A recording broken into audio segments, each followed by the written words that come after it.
क्या आपको पता है जमजम का चश्मा कैसे निकला था? अगर नहीं तो आज के इस वाकया में आपको पता चल जाएगा।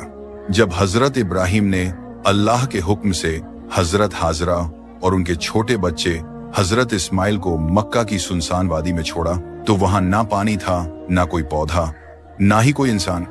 हजरत हाजरा के पास सिर्फ एक छोटी मश्क पानी की और थोड़ा सा खाना था। कुछ दिनों के बाद जब सब कुछ खत्म हो गया तो उनका दूध रुक गया और हजरत इस्माइल भूख और प्यास से जोर जोर से रोना शुरू कर दिया।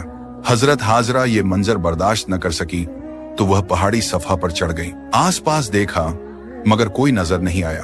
फिर वह मरवाह की तरफ दौड़ी लेकिन वहां भी कुछ न मिला।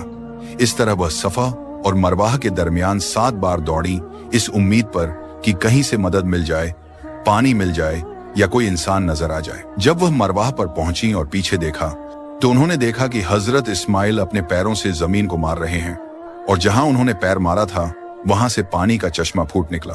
हजरत हाजरा दौड़ कर गईं और बोली, जमझम जमझम, यानी रुक जा, कहीं पानी बहकर जाया ना हो जाए। उन्होंने हाथों से मिट्टी जमा करके उस पानी को संभाला।